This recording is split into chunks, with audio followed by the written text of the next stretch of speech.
Hello everyone, welcome to, well, actually there's not really a name for this series yet, but basically the new discussion series for the secondary channel that I will be using for topics that are not Nintendo and not Marvel, as those both, of course, have their own series in the Nincast, one of the longest running series, no, probably the longest running series on my channel. It's been around since early 2016. If you want to be absolutely technical, you could argue that there was I did have also a discussion series that was basically the same thing, but it was a parody of Multimedia J's radio style series, but it was basically season 0 of the Nincast. but but yeah, so this is going to be the start of a brand new series specifically for the secondary channel, and basically it's going to be for, well, you guessed it, topics that aren't Nintendo and aren't Marvel. Oh yeah, I forgot to mention, yeah, for those of you who don't know, I have another channel called Logan589 Marvel. I know, very creative title, but but I have a series on there called The Marvel Talk, and it's basically what you'd expect. It's basically the Nincast or this, but it's all Marvel themed. I'll probably be doing a discussion sometime after Endgame comes out, talking about my thoughts on it, but we shall see.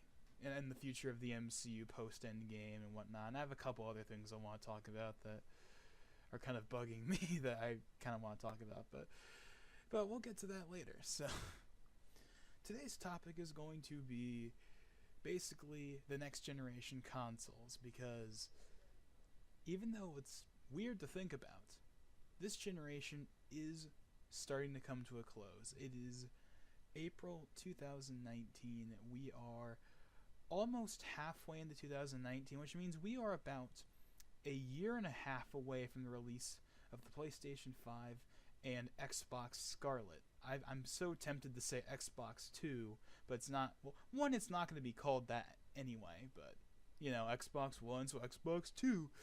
But also, the code name right now is Xbox Scarlet. So, no, PlayStation 5 and the Xbox Scarlet. I'm sure that won't be the final name, just like how the NX wasn't the final name, even though I personally wanted it to be the final name. But, you know, obviously, looking back on it, Switch was a great name. It fits the console perfectly, and it just works.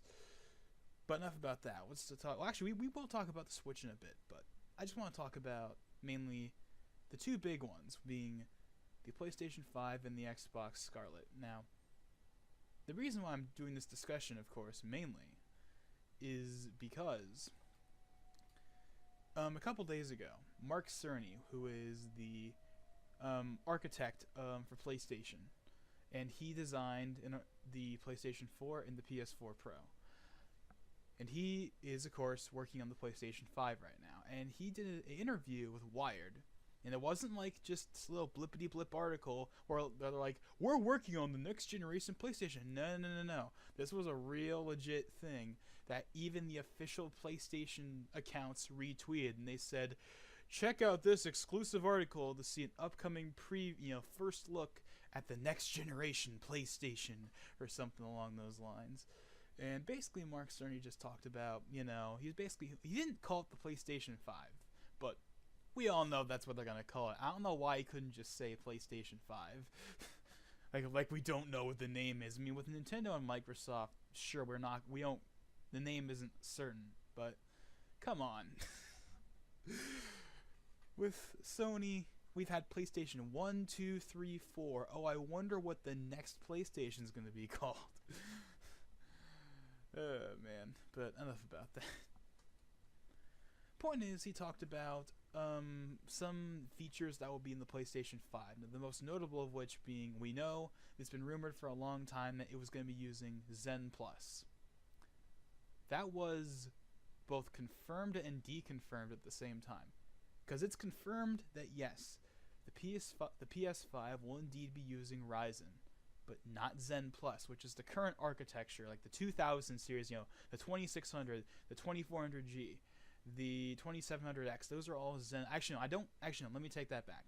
I believe the 2200G and the 2400G are just Zen. They're first gen Ryzen, but they're a part of the second gen family. So okay, they're second gen Ryzen, but they're first generation. I'm not really sure how you'd classify that. The APUs are kind of in their own little category anyway. But anyway. But yeah, the 2600, the 2700X, the mobile chips like the 2400U, for example. Yeah, those are all that's Zen. That's Zen Plus, I mean. Yeah, that's Zen Plus. Zen 2, Ryzen 3rd Gen, the highly anticipated from basically everyone in the PC space, including me. I'm waiting on 3rd Gen Ryzen to come out because right now I'm rocking a 7700K at 4.8 gigahertz, and for gaming, it still performs great. It's still rocking it even 2 years later. 2 years. It's been 2 years since the release of KB Lake, yet it feels like the PC landscape has completely changed already. Because for the as people have said, for the longest time, it was Intel with quad core and quad core 8 thread with the i7s, and then dual core, 2 core 4 thread with i3, 4 core with i5, and 4 core 8 thread with i7. It was like that for like 7 years, with just architectural improvements and clock speed jumps. Now, ever since Ryzen came out in early 2017, things have been changing. And with the PlayStation 5, and most likely the Scarlet, using Ryzen, that's only gonna make it even better for Ryzen.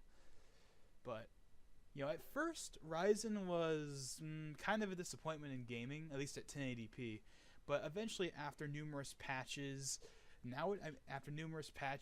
from both motherboard manufacturers and game developers, Ryzen nowadays is really good, even at 1080p. In fact, if you're going to build a PC, don't even bother with Intel. I know some people are going to probably shoot me for saying that, but I really do believe that you should just go with Ryzen. I really think it's a better deal, and it'll do pretty much everything you'd want it to do. Unless you want to hit 5 gigahertz, just go for Ryzen. If you don't want to overclock, go for Ryzen, period. Although you probably don't want to do that right now, as, like I said, 3rd Gen Ryzen is not out just yet. It's on the way. It's going to be coming out in a month or so, but it's not out just yet. So unless you want to catch one of those fire sale like 1600s, like a couple weeks ago, Micro Center was selling 1600s for $80. It was such a good deal that my brother actually upgraded his computer from a 3770K to the Ryzen 5 1600. Got 16 gigabytes of RGB Corsair RAM. No, not Corsair. HyperX. Yeah, HyperX like RGB because it's 2019. But it looks cool though. RGB RAM looks awesome. 16 gigs. 2933 or 3200. I don't remember. I think we overclocked it anyway, so it doesn't really matter. And he has a 1070 Ti, so he's in pretty good shape right there. Also, he's been editing videos recently. My brother, his channel was called Ice Raven. He also streams sometimes. He hasn't really streamed that much. Well, then again, I don't really stream that much either. Although I have been doing it more recently. I did a stream. I streamed Battlefield 5 about a week ago, and I also did a stream the other day right before Joker came out. I streamed some Persona 5 for like 2 hours, and then I also streamed me and my brother playing Joker. Although, as we all know, the servers. Well, no, not the servers, because there's been a lot of I know I'm going off topic right now, but this is kind of a staple of these discussions. They always go like this, but basically, as I'm sure you are all aware of, for like 3+ hours, you could not download 3.0. It just wasn't. It was Ryu, Roy, and Lucas all over again. If any of you guys remember those days, like E3 2015, Ryu, Roy, and Lucas came out for Smash Wii U.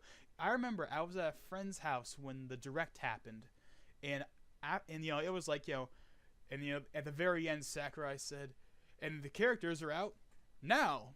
And then, of course, the second he said that, the entire eShop just crashed and burned. It took us hours to download it. I haven't had anything anywhere near that since then. I remember when Cloud came out, it was hard. It was like, it took me a couple tries, but Cloud was relatively easy to get. Same for Corn and Bayonetta.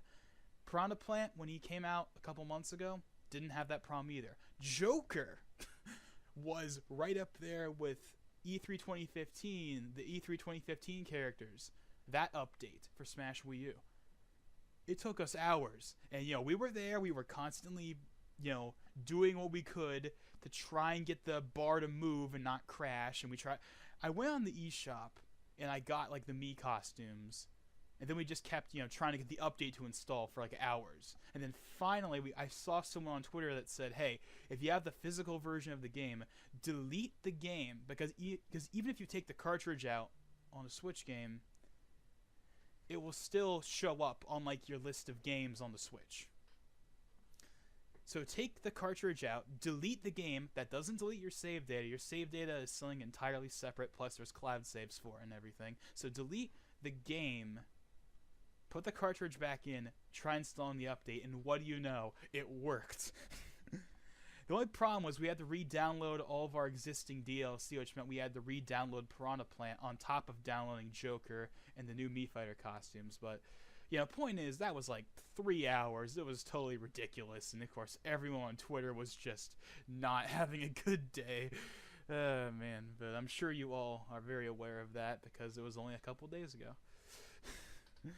Okay, so enough about that. I just went on a completely separate tangent right there. Oh man, actually, I think I've already forgotten what I was talking about.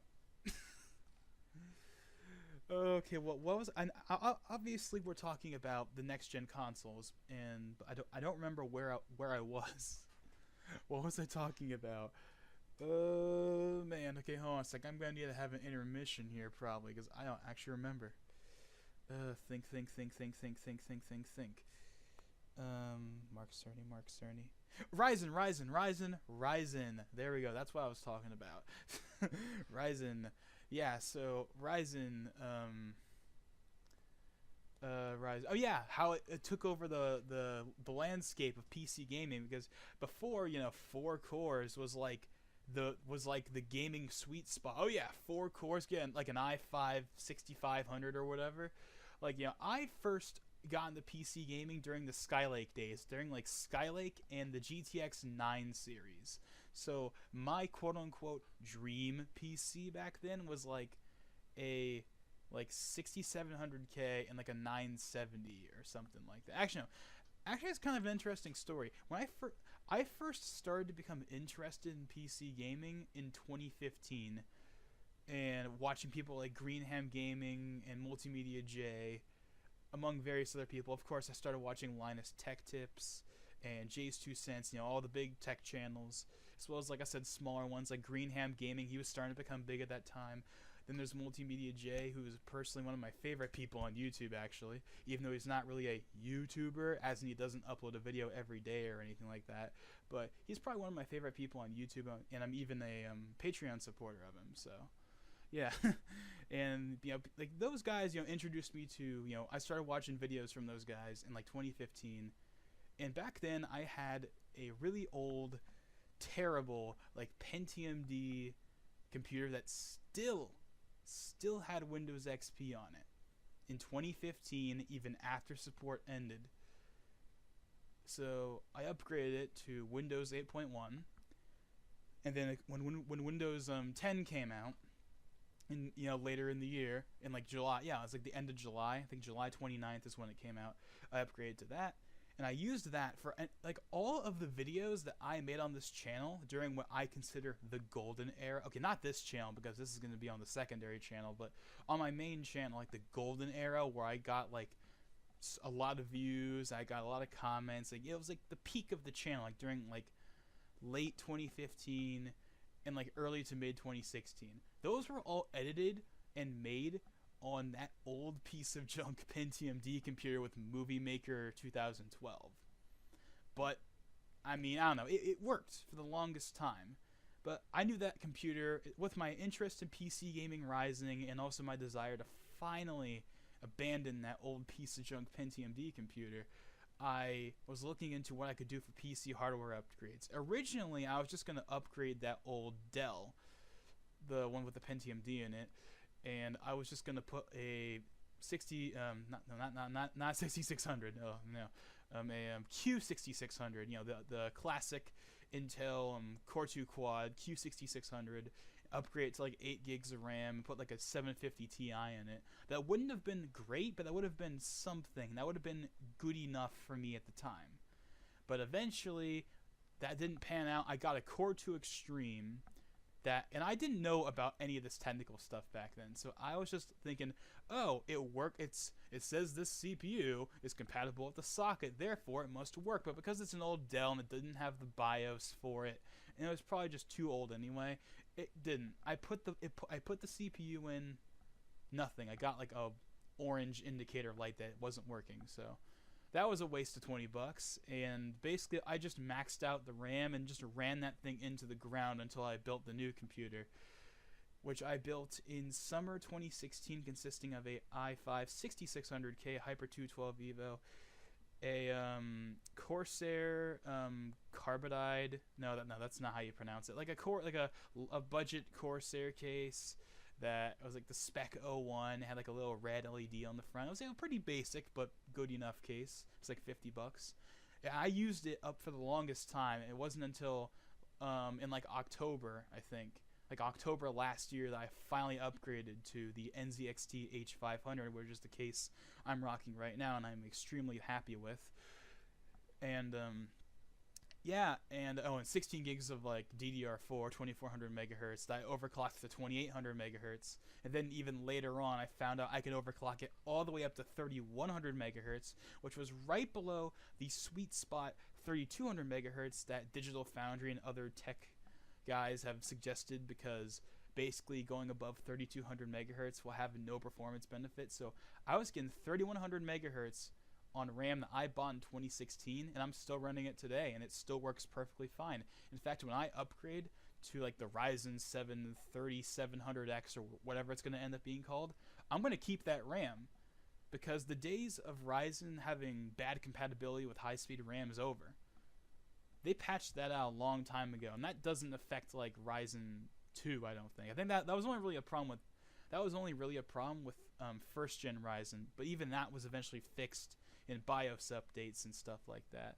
And as far as third gen Ryzen is concerned, I believe it's going to support over 4,000 megahertz. I think right now it already supports 4,000 megahertz, but not officially, just like via overclocking. But it will officially support something like that high.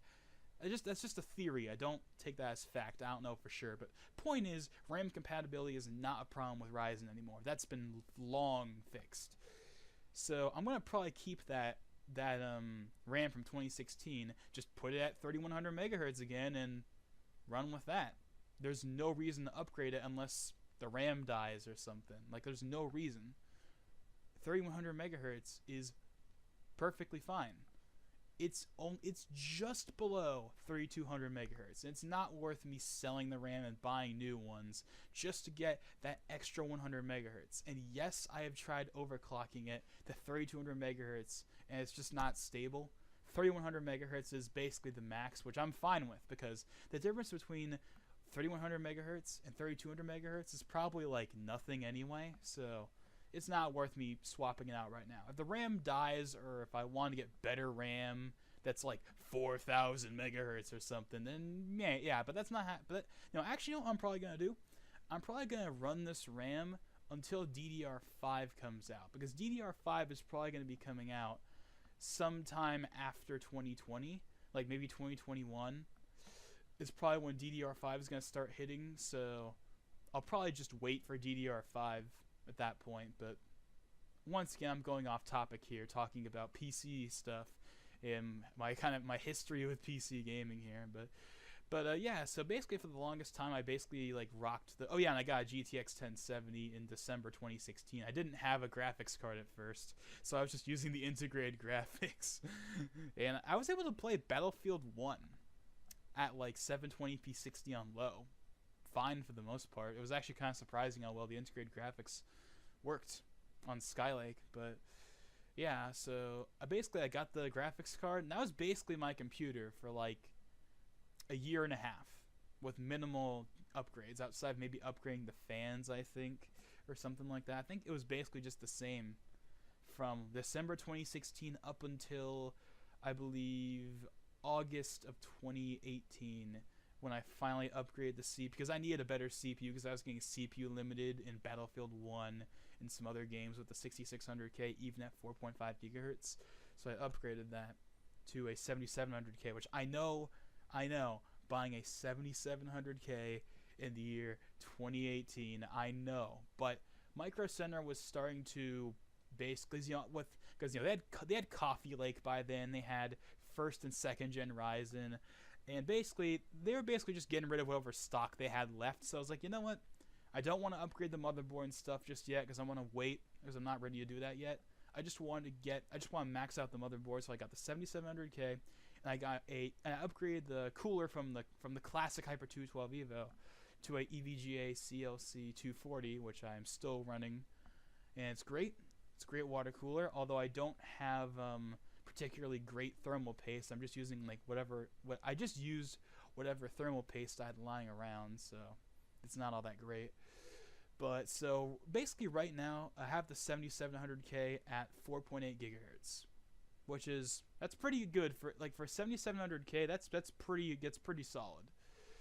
I'd like to hit 5 gigahertz, but I can't quite do it on the thermal compound I have right now. I either have to get like Thermal Grizzly or something like that, or I might have to go as far as delitting, because as we all know, the 7700Ks were hot CPUs, so I should probably be happy that I can even get 4.8 gigahertz as it is, but it's frankly not really worth the effort for me to try and delit it just to get an extra 200 megahertz on a processor I'm going to be replacing in a couple months anyway. But yeah, and then, and also, I got the new case in October, and that's basically where we are today. Still have the 1070, still have that 16 gigs of RAM, I have the 7700K, 4.8 gigahertz, the EVGA, and I have the new case. And in a couple months, when 3rd gen Ryzen launches, I'm going to be selling the processor and the motherboard and getting myself the Ryzen 7 3700X or the 3750X. I need to look back at that leak, because we don't have any official information other than it's all but confirmed that it will be higher than 8 cores, because up till this point it's been 4 cores for Ryzen 3, 4 cores 8 thread, or 6 cores 12 thread for Ryzen 5, and 8 cores 16 thread for Ryzen 7. But according to multiple leaks, Ryzen 3 is going to be upgraded to 6 cores 12 threads, Ryzen 5 will be upgraded to 8 cores 16 threads, and Ryzen 7 is going to be upgraded to 12 cores, 24 threads, and because Intel introduced i9, they're going to be releasing Ryzen 9, which is going to be 16 cores, 32 threads at over 4.5 gigahertz. In fact, if I remember correctly, I think it might hit 5 gigahertz. That's insane, right? Like a 5 gigahertz chip that's 6 cores, 16 cores, 32 threads. I'm not going to be doing that because that's supposed to be like $500, which, make no mistake, that's a huge deal. I mean, compare that to like the 9900K. That's also $500, but it's only 8 cores, 16 threads. You would literally be throwing your money out the window to buy the 9900K when you can buy the 3850X. I believe that's what because there's gonna be two. There's gonna be the Ryzen 9, 3800X, and there's gonna be the 3850X. With the 3850X, the 3850X. Well, make sure I'm not screwing up the words here, but I believe that is going to be a higher clock speed, but but I'm sure you can overclock all of them to 5 gigahertz or close to it anyway. Like, if you have a Ryzen 7 1700, it can hit 4 gigahertz the same way that a 1800X would, and you save over $200. You just don't get the word 1800X on the box, I guess. Which is why most people have recommended, if you're going to get, like back when 1st gen Ryzen came out, everyone said get the 1700. It's the deal. It comes with a stock cooler, an awesome stock cooler. Can I sit here and talk about how awesome AMD's stock coolers are? They are so much better than like the 5 cents of whatever that Intel has. Like, for the longest time, everyone always trashed Intel stock coolers, but I didn't realize how cheap they were until I actually saw one for myself, because Intel doesn't include the stock cooler on the overclockable CPUs. So both the 6600K and the 7700K didn't have it. It was just the CPU, which is fine because I had a cooler already. And I would never want to use it anyway because I want to overclock, obviously. Why would you buy a K chip? And that's probably the reason why they didn't include it, because why would you buy a K chip and not overclock and not have your own cooler? But anyway. I know I'm going super off topic right now. We're basically just talking about Ryzen. We're not even talking about the PlayStation 5. Well, maybe I should rename this discussion into like the future of next-gen consoles and PC or something like that. I don't know. We'll see what happens once this is all done and over with. But yeah, Ryzen stock coolers, they look good, they feel good, and they even have ones that have RGB on it, and they can even overclock. Now, not that far, but they can overclock. Like I believe they're just below like the Hyper 212 Evo in terms of overclocking, and that's a stock cooler that's included with every Ryzen CPU. Now with first gen Ryzen,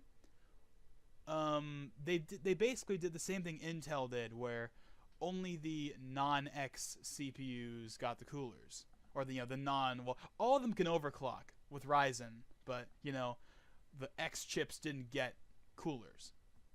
But starting with second gen Ryzen last year, they changed it so now every CPU gets a stock cooler, and I'm sure that will continue with third gen Ryzen. And if you get the 2700X, it has this, it's called the Wraith Max Prism, I believe, or the Wraith. It's the Wraith Prism, yeah. It's got an RGB fan and an RGB ring and stuff like that. It's pretty neat, but again, I'm getting off topic here. Okay, point is, third gen Ryzen is going to be awesome, and it's going to be in the PlayStation 5 will indeed be using third gen Ryzen, not Zen Plus, or not second gen Ryzen, like the 2700X or something like that. Like it's not going to be using like a 2700 or 2700X. It's going to be using a 3700X, more or less. Now it's obviously going to be customized. The clock speed's going to be lower than a stock Ryzen 7, 3700X or whatever. But the point is, it's going to be using effectively a lower clocked Ryzen 7 3700X with 8 cores, 16 threads. And you know what that means? Something that people have been asking on consoles for years and years.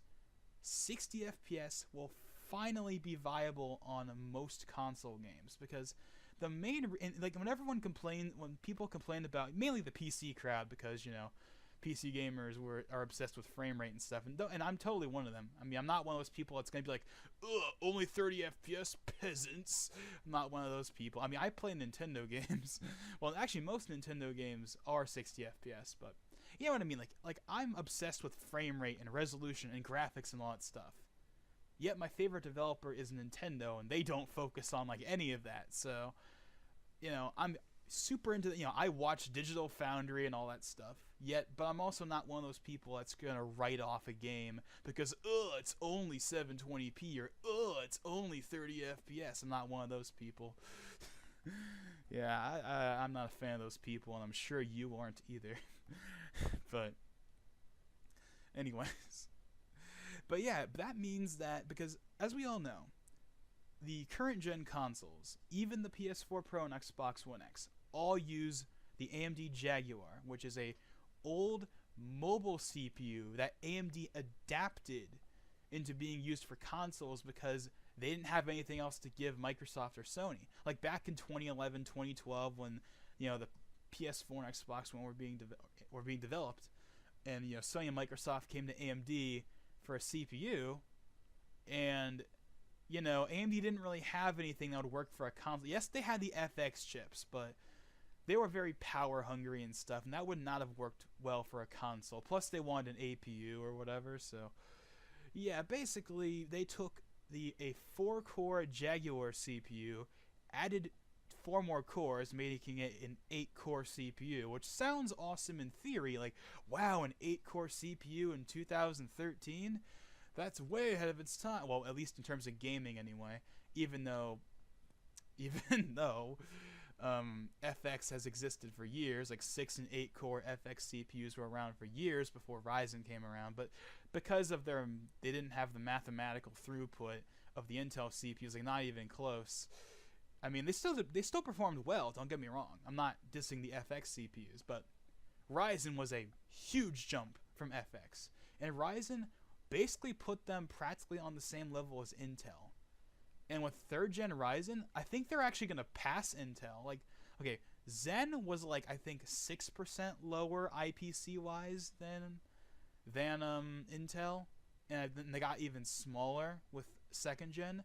But if I'm correct from what I've read, 3rd gen Ryzen is going to at minimum be the same IPC as Intel, but it might even be higher. It might even be a little higher, which is kind of crazy to think about, considering how AMD has been for over a decade. Over a decade now, they've been kind of second fiddle to Intel. Intel is the best, and I mean, for the longest time, yes, Intel was the best until 2017 when that started to change. Now, yeah, Ryzen wasn't destroying Intel automatically, but as BIOS updates came out, as optimizations for Ryzen came out for for games and stuff like Premiere Pro, as Ryzen became more and more of a thing and more developers were supporting it and optimizing for it, it became over time, over like the span of like a year, I went from saying I'd probably still go with Intel to not even a question, go buy AMD. Like right now, if you don't want to wait for 3rd gen Ryzen, go buy like a 1600 for like, I believe right now, is it Newegg? No, it's not Newegg, but I saw that someone has, Micro Center I believe is still selling, actually let me go look right now. I believe Micro Center is still selling the 1600s, which I know is 1st gen and everything, but $80 for a 1st gen Ryzen 1600 that's 6 cores, 12 threads, that can overclock to 4 gigahertz. That's still a amazing deal.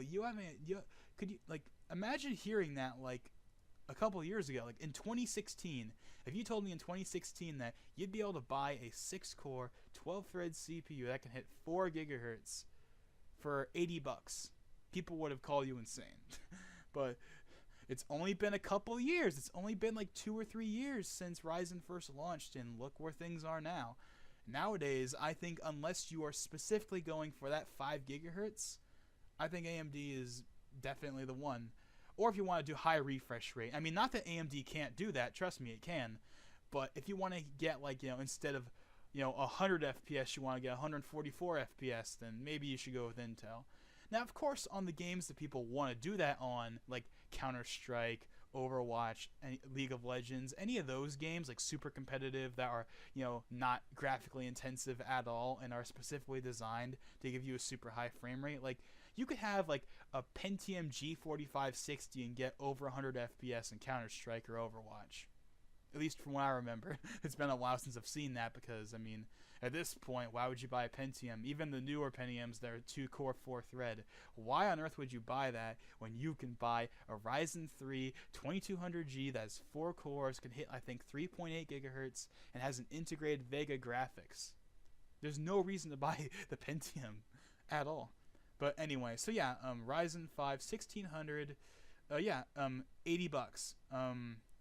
At least at the store that I go to, they still have them in stock. So I'll probably put a link in the description to anyone interested. But actually, no, I can't because it's in store only. You can't order it online, probably because of the stock or whatever, or just whatever reason.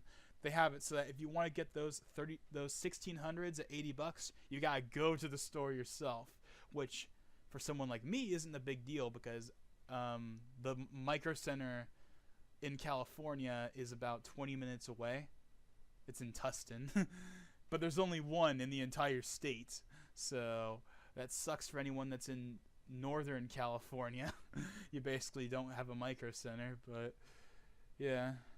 That's one. The only problem, like, Micro Center is the go-to store for anything computer related.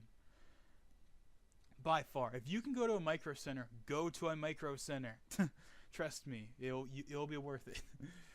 but they don't have a ton of locations. Like, you can buy stuff online. They have an online store that you can do basically anywhere in the entire country, but if you want to go to the actual store, which, let's be real here, is the main reason you want to do Micro Center, because why would you want to buy stuff off the Micro Center website when you can just use a Newegg or Amazon or any of the other more established places for? I mean, not that Micro Center isn't established. I mean, they're a very established brand in PC gaming. They're probably like the most well known. They're like right next to Newegg at this point. Okay, probably not. They're like in second place. Like, Newegg's number 1, and then there's Micro Center. But anyway. But yeah, there's not, like, so, like, let's see. Yeah, there's 1 in California, 1 in Colorado and Denver, 2 in Georgia, 2 in Illinois, 1 in Kansas, 1 in, I think that's Maryland, but I don't remember. There's a couple in New York. There's 1 in Brooklyn. There's a couple in Ohio. A couple in Texas. But yeah, they're only in like 10 states, I think. So, yeah. But anyway, once again, getting off topic here. But yeah, you can get the 1600s for like $80 right now. So I highly suggest you jump on that if you are interested in that. But where was I going with this? Oh yeah. So getting back to what I was originally talking about with the whole reason why Ryzen is such a big deal when it comes to the consoles is 2 things. 1, this means better optimization for Ryzen on PC. Because if the consoles are using Ryzen, then that means the games are going to run even better on PC with Ryzen than they would on the... They're already going to run great on console, but they're going to run even better on PC because we're going to have that optimization. I mean, Ryzen's already pretty well optimized at this point, but it's going to be even better once the consoles start using it. So that's definitely something to be on the lookout for once games that are designed for PlayStation 5 and Xbox Scarlet start dropping in like 2021. I'm not going to say 2020 because those are going to be cross-gen games, like, the next Call of Duty and stuff like that. FIFA, like all the games that are going to be launching alongside the PS5 and Xbox Scarlet are going to be games that were designed around the PS4 and Xbox One, but they're going to, be native 4K, and they're going to be like, they're going to have like better textures and stuff like that. They're not really going to be PS5 and Xbox Scarlet games just yet. But yeah, wait like at least till like 2021, 2022 for the real PlayStation 5 and Xbox 2 games to start showing up that fully utilize the hardware and will fully utilize Ryzen, which will mean, like I said, even better performance and optimization for PC, at least in theory. It also helps that they're going to be using the newest generation as well. Now, of course, that's the newest generation for this year, not next year, which is true, but I'm not really worried about that. I'm sure that it'll basically, at worst, it'll just be 1 generation older. Because, 3rd gen Ryzen isn't out yet. But, obviously, by November 2020, it will be out. So, and there's a possibility that 4th gen Ryzen will be out by then. Now, if it is, it won't have been out for that long. But, actually, no, it probably won't. Because 3rd gen Ryzen isn't even out yet. Well, actually, let me backtrack. Let me backtrack on that real quick. Actually, no. 4th gen Ryzen will definitely be in the heavy rumor stage by November 2020, but I don't know if it'll be out yet. Well, either way, that doesn't matter because 4th gen Ryzen is probably going to be another refinement. Now, don't quote me on this. I don't know this. I haven't looked at the roadmap in a while. But my guess is AMD is going to be doing kind of like what Intel did Intel kind of still does. But, how Intel had Tick-Tock, where they had like a major architecture change, and then they had like a more an optimization of it. Like we had, Sandy Bridge and Ivy Bridge, then we had Haswell and Broadwell, then we had Skylake, then Kaby Lake.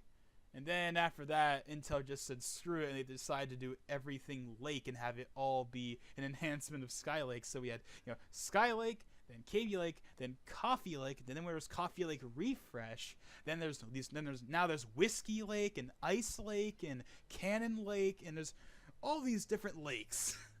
But as far as like Whiskey Lake and Ice Lake, I think are mobile. I could be wrong. But I haven't really kept up on the Intel rumors recently. I've been mainly focused on 3rd gen Ryzen because right now AMD is without a question the one I'm the most interested in. Intel's kind of been pushed to the side for me because why would I buy an Intel chip right now when I can get Ryzen and it's a better value? Well, okay, not right now. Right now there's still a reason, but like if we're comparing like the 9900K to the 2700X, the 2700X is still $200 less and it's still a great value, but in every category, the 9900K will still win. The 9900K compared to like the 3850X, no, not even that. That versus like the Ryzen 5. Yes, the Ryzen 5. I've been talking too long. But yeah, like the 9900K, 8 cores, 16 threads, 5 gigahertz, compared to the Ryzen 5 3600X that I believe will be doing at least 4.7, and that will probably be at like $200. That's $300 less, and it's gonna be like practically on par. Why would you buy the 9900K? And that's the Ryzen 5. That's not even talking about the Ryzen 7 or the Ryzen 9. I mean, Ryzen 7, 12 cores, 24 threads. Obviously, those are like everything from the Ryzen 7 onward hits 5 gigahertz confirmed, more or less.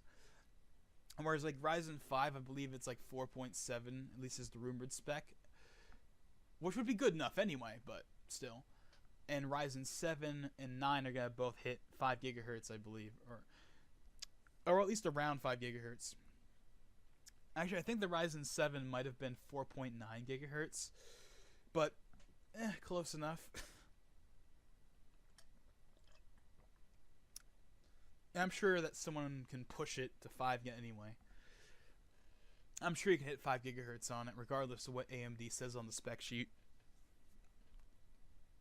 And where it's 12 cores, 24 threads for Ryzen 7, and then a Ryzen 9, which is going to be the same price, the same $500 price tag, is going to be 16 cores, 32 threads at the exact same clock speed. It will completely like 3rd gen Ryzen is going to obsolete the entire current Intel product line, at least for the most part. At least in theory, it will completely destroy the entire product stack right now. I mean, right now, I think most people should go Ryzen, but there are applications for Intel, obviously. They still have a head up on gaming to some extent. The gap has closed considerably with Ryzen, but there is still a gap. There still is a gap. It's smaller. It's a lot smaller, but it's still a gap. And of course, clock speed is something people want. But once 3rd gen Ryzen comes out, that's it for Intel. That's it. There is no reason, unless you just want to have an Intel system, there will be no reason pretty much at all, as far as I'm aware of, at least for 99% of people, to go Intel when you can just buy 3rd gen Ryzen. Once again, though, we are getting off topic and talking about 3rd gen Ryzen and not talking about why it's important for the PlayStation 5. But okay, enough tangents. I'm just gonna say it. The reason why Ryzen is important to the PlayStation 5 is because that means we can get 60 frames per second. Because the Jaguar CPUs are like 1.6 gigahertz mobile CPUs that they just slapped on the die and gave more cores. Like basically, even back in 2013, the Jaguar was not a great CPU. And nowadays, it most assuredly is not a great CPU. Now, the things that developers have managed to pull out of the hardware is amazing. I mean, we managed to get games like God of War, Horizon Zero Dawn, Spider-Man out of a mobile CPU that runs at 1.6 gigahertz. That's amazing, the kind of stuff that developers can do with limited hardware. And of course, the graphics still look amazing. I mean, say what you will about the hardware of the PlayStation 4 or the Xbox One these days, but developers have pulled out some amazing looking games with that hardware. It's amazing to see what developers can do with limitations, with these fairly limited constraints. I mean, think about it. It's not nearly as insane as it was back in like the 360 PS3 days, where 8 gigs of RAM, like 4 to 8 gigs of RAM was the standard for PC gaming, and consoles only had like 256 or 512 megs of RAM, and developers were constantly like, "This isn't enough RAM. We can't cram everything on here." Like the RAM was insanely small on last gen consoles. That was the main problem. From what I've heard, it wasn't the GPU or the CPU, which I know were obviously becoming a bottleneck, but the main problem was the system RAM. There was not enough RAM at all. That was fixed, and they future-proofed it basically with the PlayStation 4 and the Xbox One, whereas like even nowadays 8 gigs of RAM is still common amongst PC gamers. More and more have been moving to 16, and last I checked on the Steam hardware survey, I believe 8 gigs and 16 gigs of RAM are tied at like they're both at 30%. So 16 gigs is now is basically becoming the new standard for PC gaming, but tons and tons and tons of gaming PCs still have 8 gigs of RAM, and in most games it still works fine. We are starting to reach that limit, but it still works in most games just fine. That is a far cry from the days where 8 gigs of RAM was basically the standard in like 2012, 2013, and the consoles were struggling at 256 meg and 512 meg. And then the Wii U had 2 gigs, which was definitely a step up, but that didn't really mean much because, of course, the Wii U didn't really pan out, unfortunately. Although, actually, this brings up another point. Breath of the Wild. I know I'm going on another tangent here, but I'm going to keep this one short. Breath of the Wild. One of the most critically acclaimed games in Nintendo history and of all time, probably. So I know that there's going to be some, negative Nancy out there that's going to say, that game is super overrated, but whether or not you agree with the hype or not, I personally do. I think it's one of the best games Nintendo's ever made. Don't at me. but enough about that. That game was, even though it's going to be remembered as a Switch game, it's a Wii U game that was ported to Switch, and that game was designed entirely around the limitations of the Wii U. And once, like with the PS4 and Xbox One, the CPU for the Wii U was already not good, stumbling out of the gate, and the fact that Nintendo was able to make a world like that on a piece of junk power PC, 1.24 gigahertz, that was like pretty bad CPU. Like the CPU in the Wii U makes the CPU in the Xbox One PS4 look like a 9900K.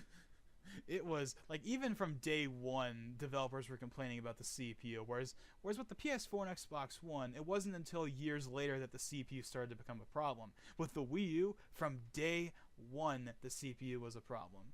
Not in Nintendo's games, obviously, because obviously Nintendo's games are designed around the hardware, so that's not a problem.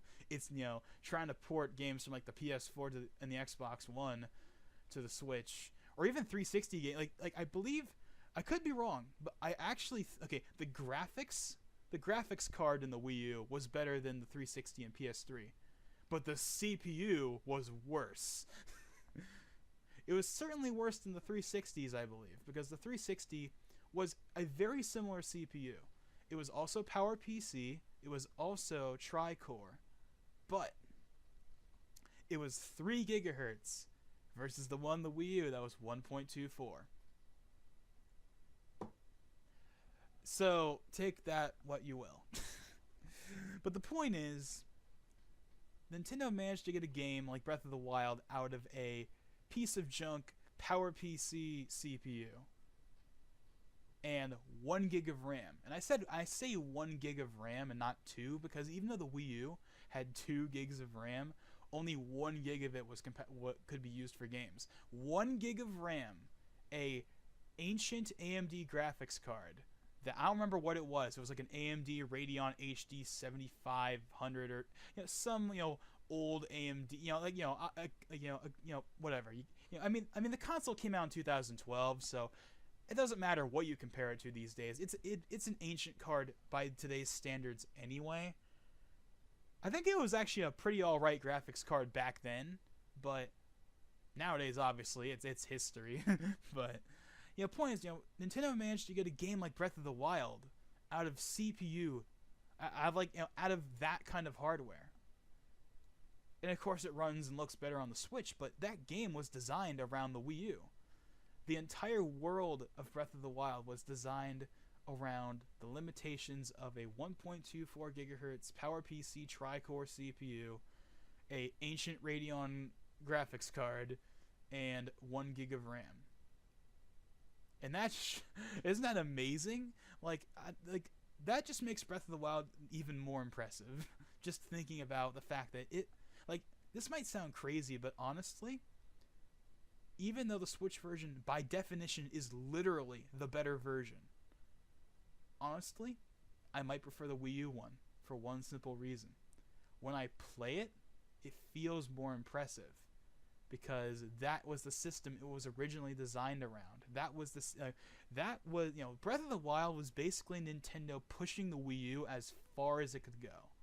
And to anyone that's played the Wii U version like me, I have both the Wii U and the Switch version. In fact, I got the Wii U version first because I couldn't get a Switch day one because they were all sold out and I couldn't get a pre-order fast enough. I couldn't pre-order it fast enough, so unfortunately I didn't have a Switch for over a month after launch. But I got Breath of the Wild on day one, of course, just for the Wii U. And in my first experience with Breath of the Wild, my first playthrough was on the Wii U. And that makes the game feel even better, honestly, when you're playing it on a system that, when you play the game on a system that it was designed to push, it just makes it feel more impressive. I don't know. I mean, I'm sure that logic makes no sense to most of you. To most of you, you'd be like, why the hell would you want to play the Wii U version over the Switch one? You can take the Switch one on the go, and it's a higher resolution when you play on the TV. But there's just something about playing it on the Wii U that I really like. I know it's crazy, but there's just something about playing it on the Wii U because it feels more impressive. Whereas on the Switch, it just feels like, they just ported it to the Switch and bumped it to 900p, and that's literally it. It looks exactly the same otherwise. It doesn't feel nearly as impressive because it's just a port. That's what it is. And that's not just me saying it. Nintendo themselves, they basically stated, I believe in... What was it? I believe it was in 2016, early 2016 or something like that.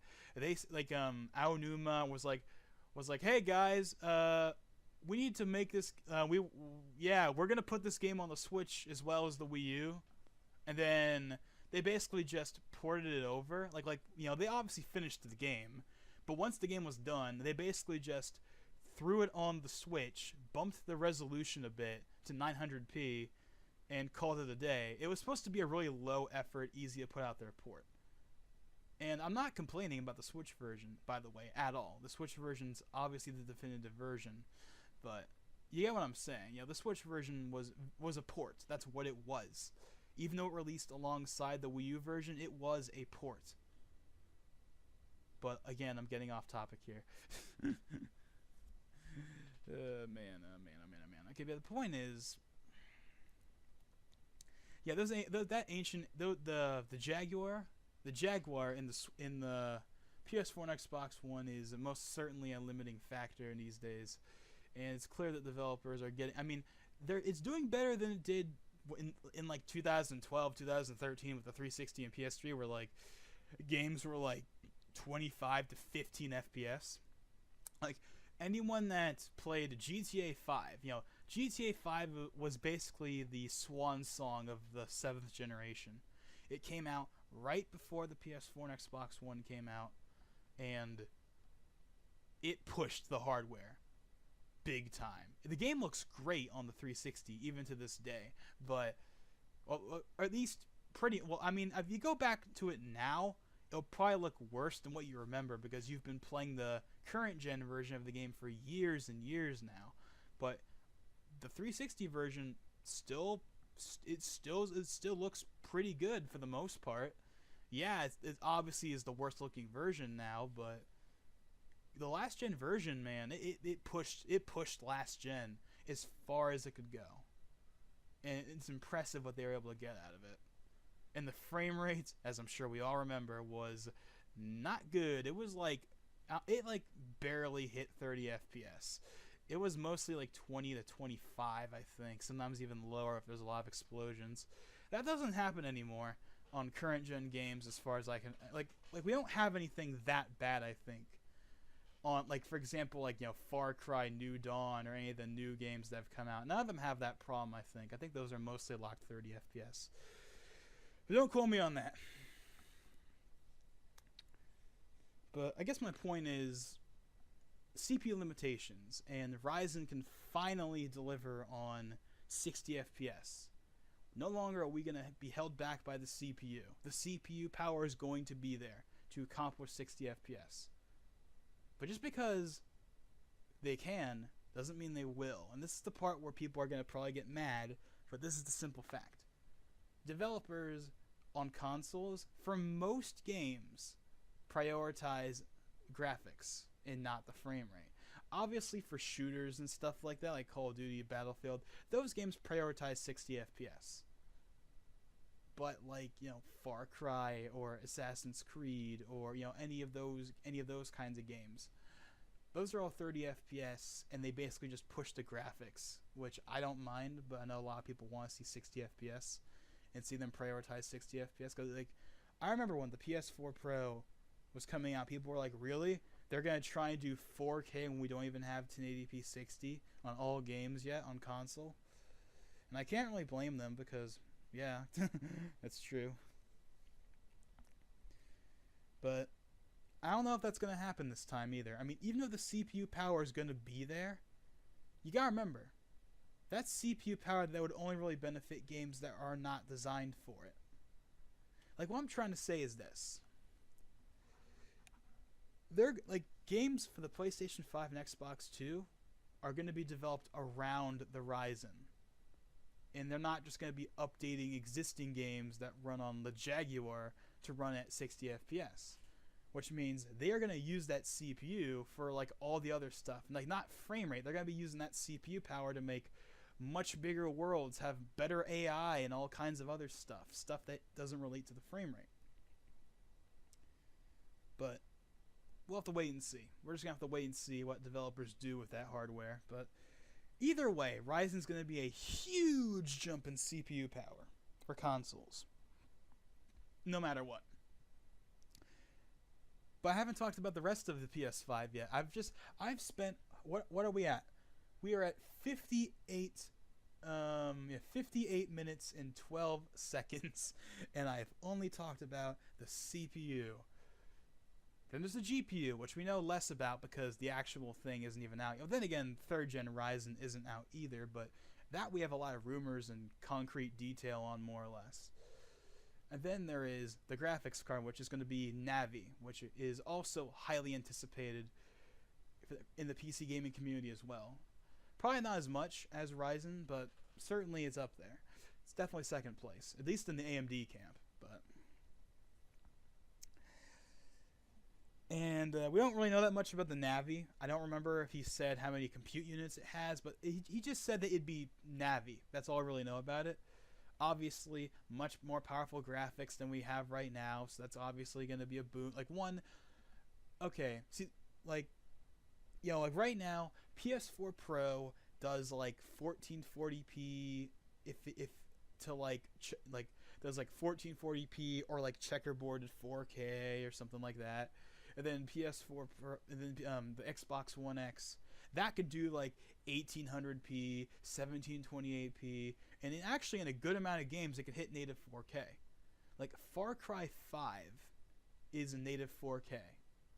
there are several games that hit native 4K. If not the entire time, they at least can do it via dynamic resolution, where like they can go up to native 4K, but they mainly run it like 1800p or something like that, which is close enough to 4K that most people probably wouldn't even notice the difference anyway.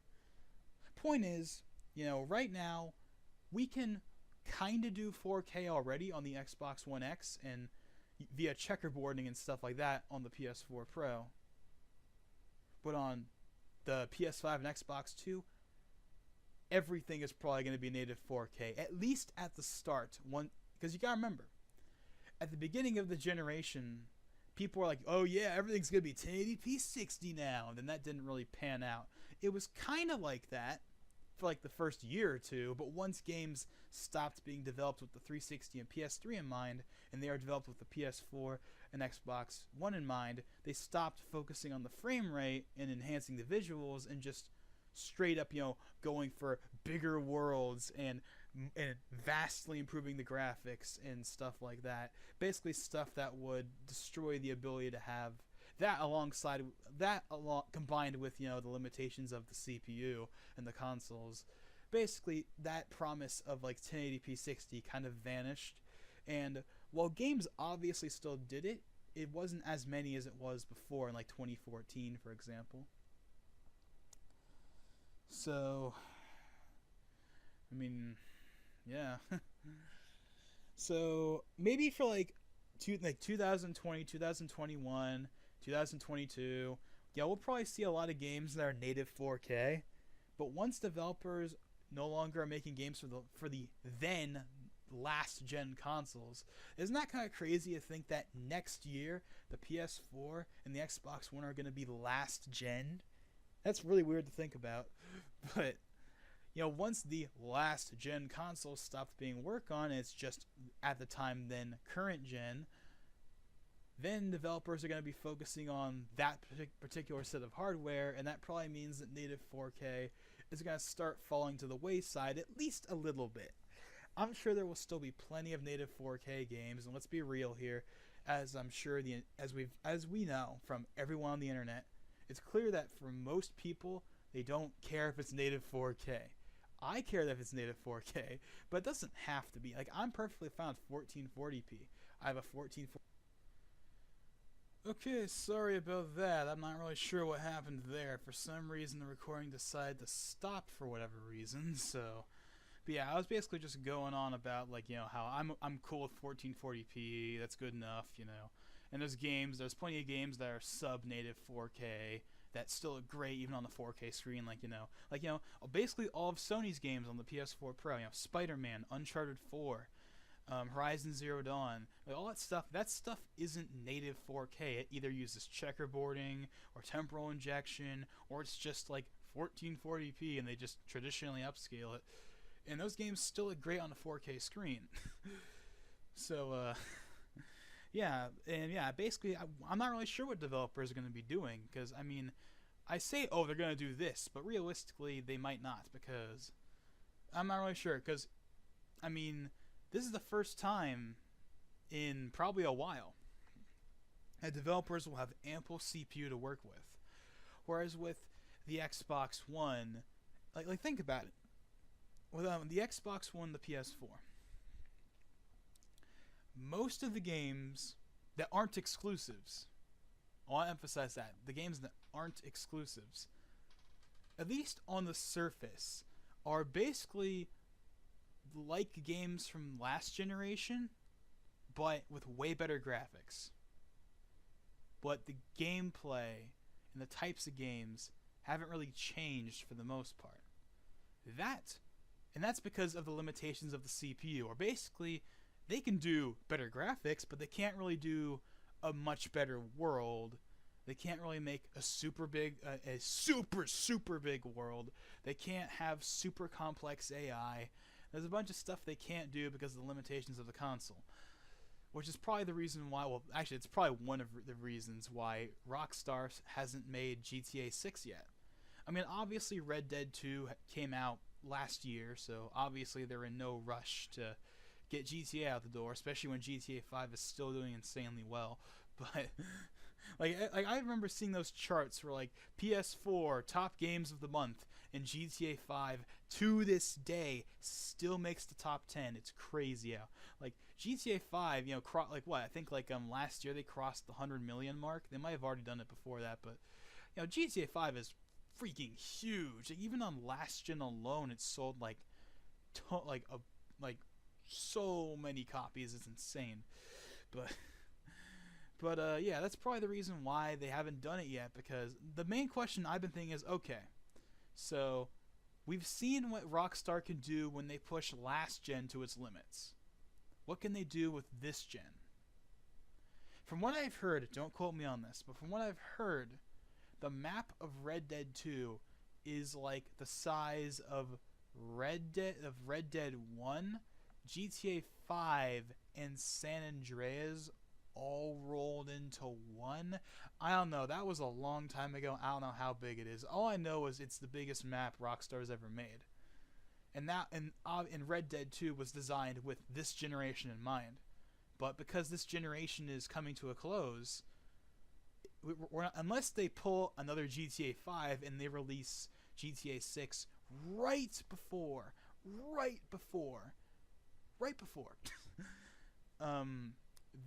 the PlayStation 5 and Xbox Scarlet launch. It's like September 2020 release date. No, they're not gonna do that. That's not happening. No. At this point, the game is gonna be made with next generation in mind.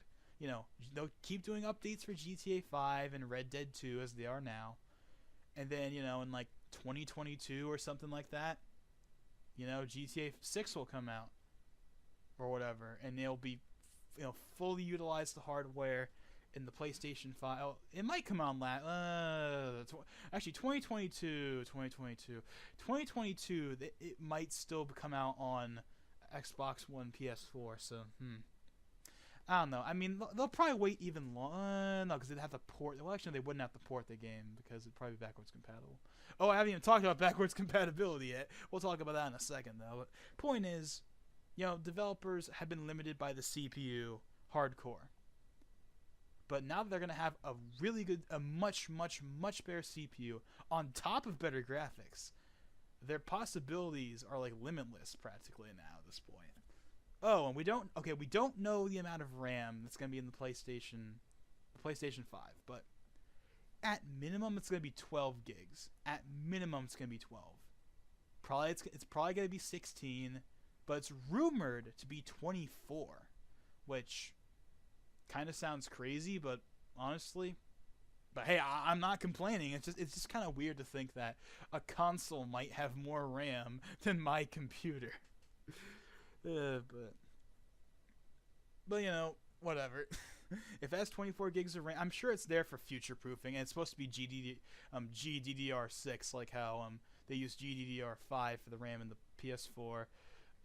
Xbox One X and the PS4 Pro. The regular Xbox One and Xbox One S still use DDR3, but and ES RAM. Remember ES RAM? Remember when that was a big deal? The ES RAM. The ES RAM is holding back 1080p performance on the Xbox One. That's why it can't hit 1080p because of ES RAM limitations. Remember that? I remember like 2014, like 2013, 2014, even 2015.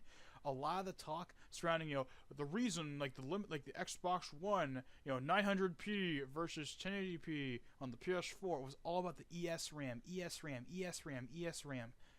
They got rid of that with the Xbox One X, and it just uses the unified memory pool that the PS4 and PS4 Pro use, so it's a lot easier on developers.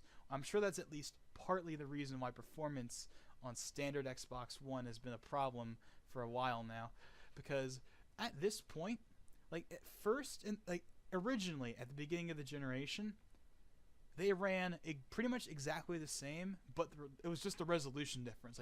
720p in Battlefield 4 and Ghosts, but eventually that got up to 900p, and sometimes even a little higher. Well, nowadays, basically every game on Xbox One is 900p. It's either 1080p or 900p. The 720p games are basically gone at this point. Well, nowadays, the resolution's the same. It's 900p on Xbox One, 1080p on PS4, whatnot. But instead, now the performance is starting to suffer because of developers like PS4. Like I've seen Digital Foundry has covered a couple of games that have come out in the last year that like on base Xbox One, not only is the resolution lower than PS4, but the frame rate's lower too. So that's a definite change. Whereas like on PS4, PS4 Pro, and the X, it runs like for example, Black Ops 4 I believe was the main comparison. Like Black Ops 4 is one of those few. Like there's not that many of these. There's only like a couple games this affects, but those couple games are big games, which is why I'm saying it's something to point out. Like for example, Black Ops 4 in Blackout. And I, as someone that has a Xbox One S, I can attest to this. So the Xbox One S, on Xbox One S / regular Xbox One, the game runs at like 900p or some dynamic resolution or whatever. But that's not the point. That's not the point. Not the resolution. The frame rate is not 6. It dips below 60 a good amount of the time. It's not unplayable, mind you, but it dips into like the 40s a good amount of the time. Whereas that doesn't happen almost at all on PS4 Pro or Xbox One X, which you might say, oh, well, no, duh, they're the enhanced consoles. Of course they're going to be 60 FPS solid. But no, wait, the base PS4, at least from what I remember, from what I saw on that Digital Foundry analysis, that can hold 60, but not the base Xbox One, even though it's at a lower resolution. So basically, the Xbox One, the regular Xbox Ones, are getting a hit to frame rate stability that isn't there on the base PS4. And I believe that is due to stuff like memory bandwidth not being as high as the other three consoles, because the other three consoles have the unified GDDR5 implementation that developers love, instead of the old school traditional PC style that was in the base Xbox One. That was like just regular DDR3. It wasn't GDDR5. It wasn't unified. That's why it had well, I mean, it was unified in the sense that the 8 gigs of RAM could be used for anything, but like, it wasn't like the PS3. It was like on the PS3 there was like 256 megs for like the video RAM, then 256 megs for like the for like something else. Like it was split. But on the Xbox One, it just had standard like PC style DDR3. It wasn't GDDR5, and it wasn't the unified thing that PS4, PS4 Pro, and the X has. And that combined with the ES RAM, which, as we all know from back in the day, if you were around back in the day, if you remember that stuff from back in the day, like 2014 and stuff like that. So ES RAM, DDR3 DDR3 bandwidth, the ES RAM combined with those are probably the main reasons why the frame rate isn't as high. But of course, there is also the simple fact that the GPU isn't as strong. The CPU is actually a little better than the one in the PS4. The PS4 is at 1.6 gigahertz. Like they both use the Jaguar. I'm pronouncing that wrong. Jaguar. I'm gonna say Jaguar. They both have the same Jaguar CPU. The only thing that's different is the one in the Xbox One is 1.75 gigahertz, and the one in the PS4 is 1.6. So the Xbox One is a slightly better CPU, but the GPU isn't as good, and it's not by a little bit. It's by a somewhat It's by a decent amount too. So basically, a combination of because of Don Matrick skimping on the specs more so than he should have, just by him skimping on the specs in the first place, in the name of the Kinect and stuff like that, and giving Sony a good advantage, is the reason why the base Xbox One, to at least some extent, does kind of struggle. It is starting to struggle in games, and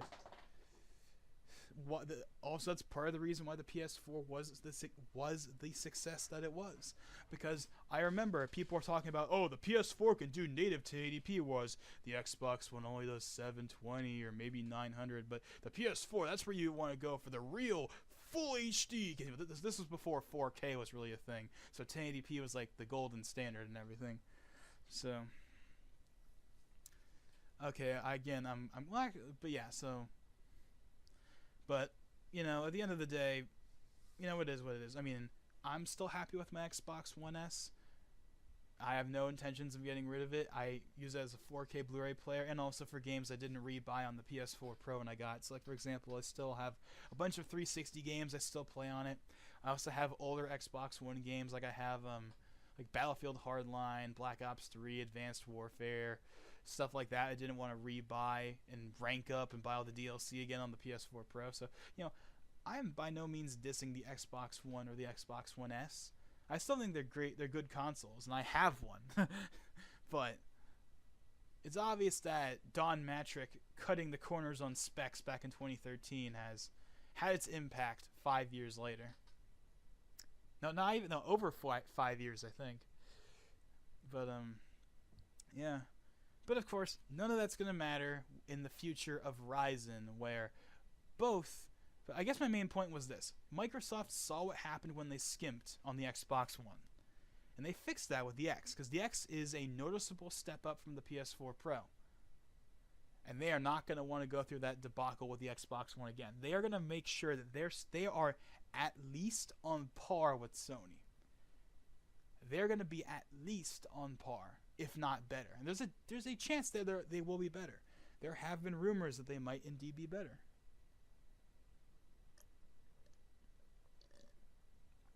It probably won't be by a big amount, but there is rumors that they might indeed have better specs.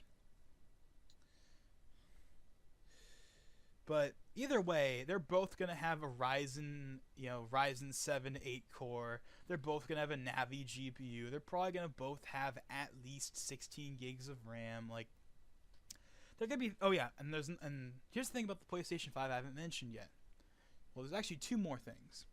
One is the SSD. Now, this is one of those things where we're going to have to see what developers do, because once developers design games around an SSD, because it's going to be standard on the console, using hard drives for games is going to become less viable. I mean, year over year, games have longer loading times and tons of... Like, I have a 3 terabyte hard drive that I store all my games on. And while in most games it's totally fine, it's not a problem, in games like Battlefield, their loading times can take a while.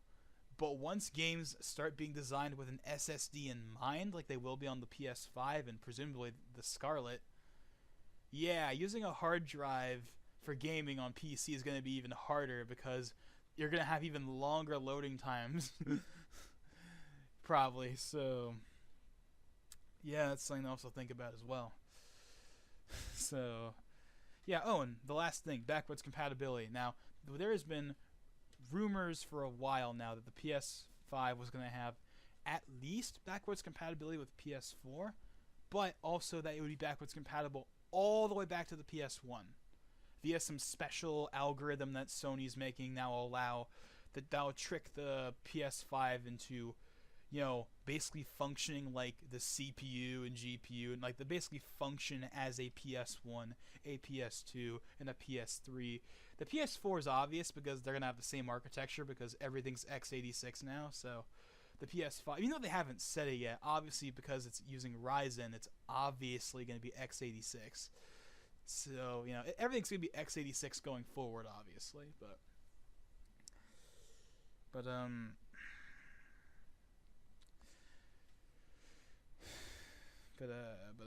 I lost track of what I was saying again. Oh man, what was I saying again?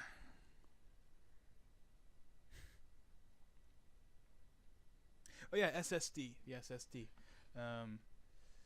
Yeah, the SSD.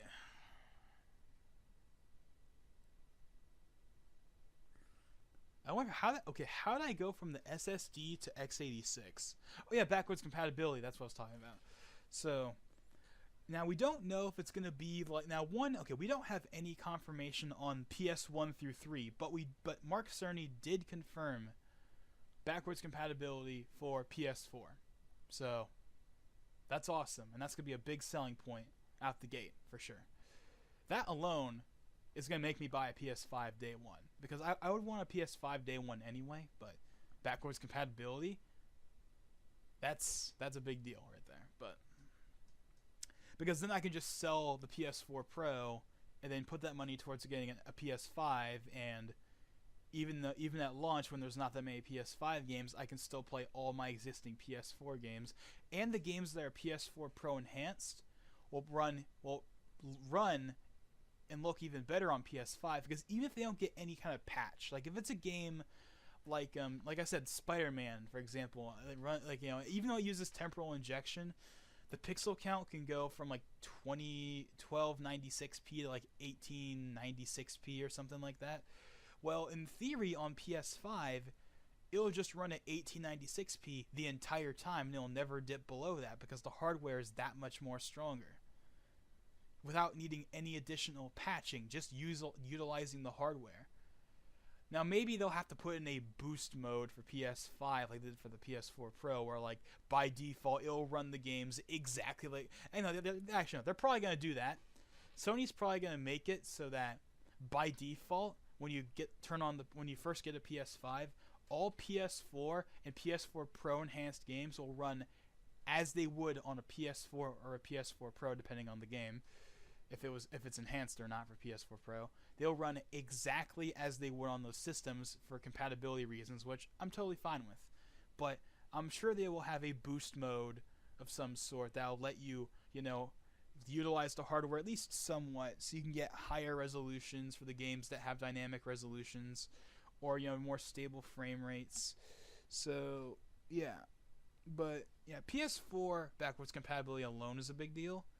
But if it really does happen, if those patents are legit, and if Sony announces that PS4 1, 2, and 3 are going to work out of the box, it's going to be the ultimate PlayStation.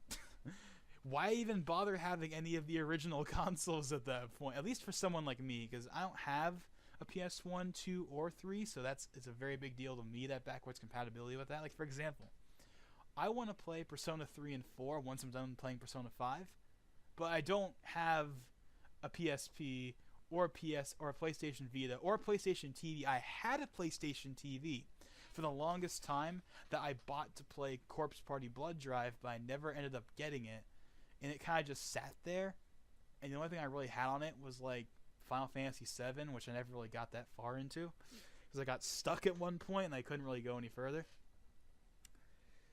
So, if I had that PlayStation TV still, I would get Persona 4 Golden right now. But I don't. So basically, I hope that we get at least, like, PS2 backwards compatibility is all I really want.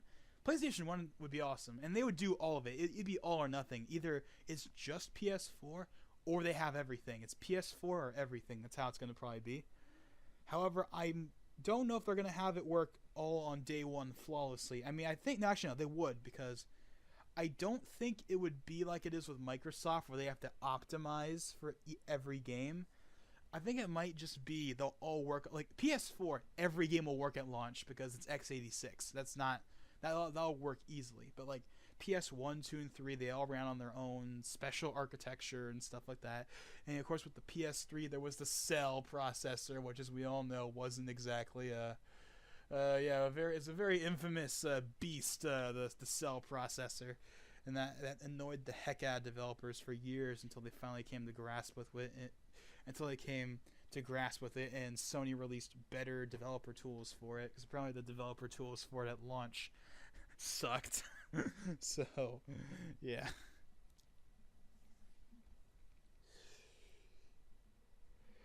Okay. So,